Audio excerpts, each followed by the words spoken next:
Hey there nation, and welcome to the show where we help you to play miniatures wargaming on a budget. It is I, Commander Cheapskate, and we are back with another episode of Way of the Underhive. This is a series that is dedicated to brand new players to Necromunda. We talk about gangs, their strengths, their weaknesses, we talk about the different alliances that we have and what the pros and cons of those alliances are, and also basic tactics to help you be successful in your campaigns in Necromunda. And on this episode we are finishing up the very last of the Merchant Guild alliance with the Promethium Guild, also known as Mercator Pyros. In this video we'll talk about the positive impact as well as negative impact that this alliance makes on your campaign play. We'll talk about their strengths and weaknesses of their tactical as well as strategic assets. We'll talk about the benefits, the drawbacks, and finally we'll talk about the Promethium Conclave and give our conclusion on this alliance. So with that being said, let's get this video on a roll. So first of all, let's go ahead and talk about what positive impact having a guild alliance will have in campaign play. First of all, you actually benefit from a rule called a band apart, which means you get all the benefits of bringing extra fighters into your gang, at the same time suffer none of the negative consequences of those fighters. In these entourages that the different guild alliances provide you, their bodyguards are very strong, very capable fighters. They'll help you keep the leader of your guild alliance alive from harm, which also makes them pretty good for doing other things and also using other skills as well. And because you do have the additional numbers bringing in from these guild alliance, it's a good way to balance numbers in a scenario. They don't take up any crew slots, you can get extra fighters for free, plus those fighters are experienced with better equipment and skills, and they don't impact your crew sizes as well. So those are some of the benefits, positive benefits of making a guild alliance. Now for the negative impacts, there are some. Once again, if you are an outlaw gang or have a gang that's suffering an outlaw status, you cannot make any alliances with the merchant guilds. They do not operate with outlaw gangs, which is really tough, especially if you play a gang that who has a constant outlaw basis. They can't get rid of it. Something like a redemptionist gang or maybe a corpse grinder cult gang.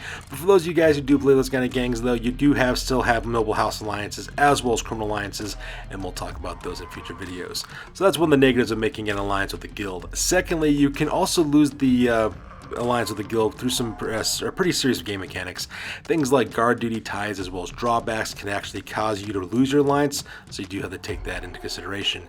At the same time, you do have to worry about guard duty, which is a type of game mechanic that limits the type of scenarios you can play, and at the same time those ties can cut into your resources, and those drawbacks could have some serious implications for the individual fighters of the gang.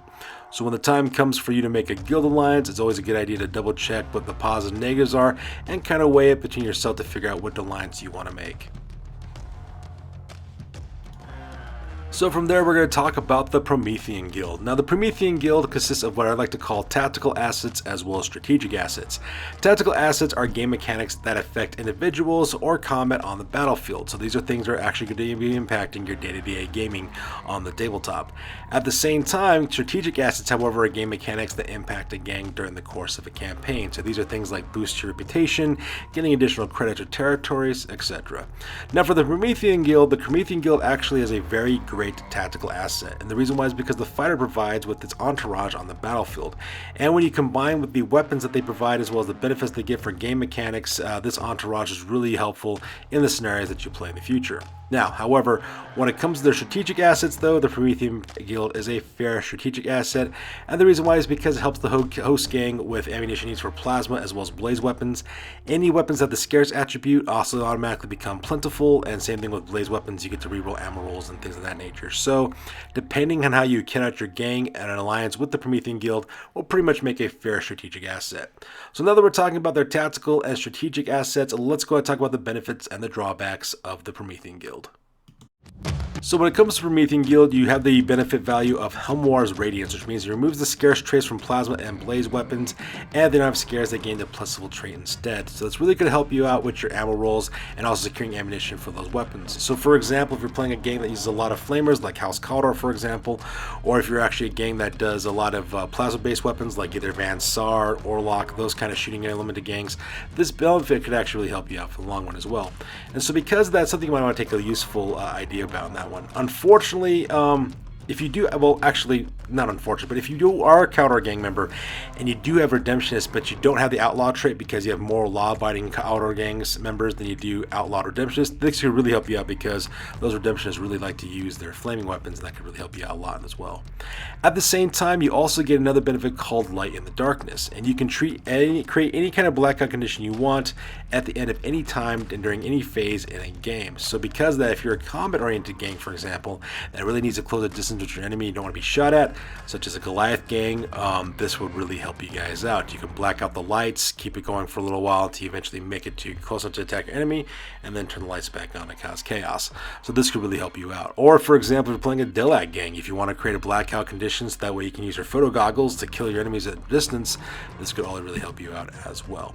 At the same time, you also get the added benefit of the Pyromantic Conclave entourage, and we'll talk about that group here in a second. So when it comes to the drawbacks for this Guild Alliance, of course, you do have the guard duty drawback. What ends up happening is you roll a d6 before you choose a scenario. On a roll of 1, 2, or 3, you have to either play the Looters, Smash and Grab, Caravan Heist, or Escort mission, and you must play the role of the Defender in those scenarios. And of course, if you roll a 4 up, though, you're pretty much allowed to do whatever you need to. At the same time, you also have the secondary drawback known as Power Tap, which means you must pay the Promethium Guild D3 times 10 credits at the end of every scenario, otherwise you will have the Testing Alliance. So if you're one of those kind of gangs that do struggle with money, that is a problem that you'll need to worry about. It's not that severe of a drawback. It's actually quite moderate, all things considered. So in most situations, you will be able to pay off the power tap. So because of that, you can, not much of a drawback in that situation. So now that we're done talking about the benefits and the drawbacks, let's go ahead and talk about the Pyromantic Conclave. The Pyromantic Conclave is an excellent entourage, especially if you're severely outnumbered by your enemies. And the reason why is because the entire entourage is equipped with photon flash grenades, which are excellent at crowd control weapons because they remove and prevent ready markers for enemy fighters. So because of that, the Pyromantic Conclave makes an excellent tactical choice right off the bat. The only thing you'll have to worry about, of course, are high initiative gangs. Gangs like the Escher, for example, could prove a little bit more difficult because they have such high initiative values, but for the most part though, it's a pretty steady supply of being able to control the battlefield and to dish some harm out to your enemies. Alright, so when it comes to the Pyromantic Conclave, you have, of course, the Guild Procurator, also the leader of the group, that is known as the Pyrocene. I believe it's pronounced Pyrokink Lord is how you pronounce it. The Pyrokink Lord has got pretty moderate stats. He's got a 4-inch movement, 3+ weapon skill, 4+ ballistic skill. He's got 3 strength, 3 toughness, 2 wounds. He has a 4-up initiative, 1 attack, 7 leadership, 7 cool, 7 willpower, as well as 6 intelligence. So when it comes to the Pyrokink Lord, he's actually got a mediocre stat, but he's got decent equipment, and that's where basically it comes balancing out. He does have a last pistol, which is, reliable, but he also comes a shock save as well as a refractor field, which makes him a pretty reliable close quarters battle fighter in most of the cases. At the same time, he's also got the Overseer and Evade special rules and skills, which are pretty good, especially when you're dealing with your Pyro Major. We're going to talk about that a little bit more in detail. What you want to really do is hook up your Pyrokink Lord with your Pyro Major, and you'll be able to cause some serious harm on the battlefield. So the Pyro Major is the guild factotum for the entourage. His stats are 4-inch movement, 4+ weapon skill, 5+ ballistic skill. He's got 3 strength and toughness, 1 wound, 4 initiative, 1 attack, 7 leadership, 8 cool, and he's also got 7 for willpower as well as 7 for intelligence. Now, when it comes to the Pyro Major is equipped with a flamer. He's also got a stub gun. He's got a cult icon as well as a refractor field, and this actually makes this fighter a pretty deadly close quarters combatant. Now, his ballistic skill is miserable at a 5-up, but that's okay though because he's carrying a flamer, and that flamer is going to be able to use a template weapon, so you really don't need to worry about missing with it all too much. At the same time, when you actually combine this with the Pyrokink Lord's Overseer ability, that means this guy can potentially fire his flamer twice. So you can imagine doing a simple movement to move forward, another basic movement to open fire with the flamer, and then repeat the process all over again. So because of that, it's really nice. At the same time, this guy's also got the Nerves of Steel skill, which will help him become less likely to be pinned. I mean, it's not that great because his cool characteristic isn't that high. He's got a cool of 8, but it's still nice to know that you could actually escape pinning if you had to. Now, what you'll probably want to do with the Pyro Major for the most part is to keep this little Pyromantic Conclave close together. You want the Pyrokink Lord to stay next to the Pyro Major so that way he could use his Overseer ability, but at the same time, you also want to make sure that your Pyro Major is in close proximity to your 2 senders so that way you can do group activation with the cult icon that your character carries. So that's one thing you want to keep that in mind when using this unit. And last but not least, we have the 2 bodyguards, the Cinders. These guys have a movement characteristic of 4, a 4 up weapon skill, 5+ plus a skill. They have 3 strength, 3 toughness, 1 wound, 4+ initiative, 1 attack, 8 leadership, 8 cool, 7 willpower, as well as 7 intelligence. So when it comes to the Cinders are armed with either a last pistol and an axe, or a last pistol or a maul. Traditionally, you want to basically go with the axe option just because it's a little bit better than using the maul. Now, these characters are also reliable as juvie level fighters, so because of that, just like your different juvies that you have in your gangs, you want to use the Cinders the same exact way. They act as human shields, high risk, high reward type characters, and this basically create like a human shield screen to protect your more valuable fighters.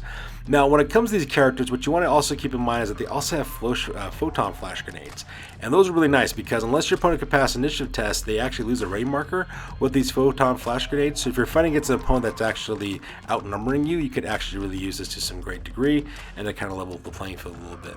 And like I mentioned before, you will have some issues with some higher initiative gangs like the Escher, for example, but for the most part though, it's going to really help you out in that part. Now, because like I said before, these guys are pretty much kit like juvie level characters for your gang, they're expendable. Use them as human shields, protect your Pyro Major and your Pyrokink Lord, and that's exactly what you're going to use these guys for. Alright, so let's go on my conclusion. When it comes to making a guild alliance with the Promethium Guild, the Promethium Guild is an excellent high to mid-tier leveled alliance. Alright, the reason why is because they got some really good alliance choices. Most of the options they bring for you guys as well. They give you a lot of options to fight for your enemies with those photon flash grenades as well as the blackout rules, so you do have a pretty good tactical advantage. Not to mention they give you buffs for your ammunition as well as your ammo rolls. At the same time, they also kind of give you some really good tactical advantages with their Pyromantic Conclave, which could actually do some harm on the battlefield. So in the end, it's not a very shabby combat-oriented guild alliance, and it also actually has minimal drawbacks. So that's what makes it such a highly rated alliance, in my opinion, because of all the benefits you get, both strategically as well as tactically, with a very minimal drawback. And that minimal drawback is really helps propel this guild alliance to a higher ranking, in my opinion. So that's going to do it this week, guys. As always, please feel free to like, comment, and or subscribe. Your guys' input is invaluable to us as always. Also, check us out on Facebook, Instagram, as well as blogger.com for all the latest, greatest hobby news related to your channel. That's good to do it for this week, guys. We'll catch you guys next one. Peace out and stay classy.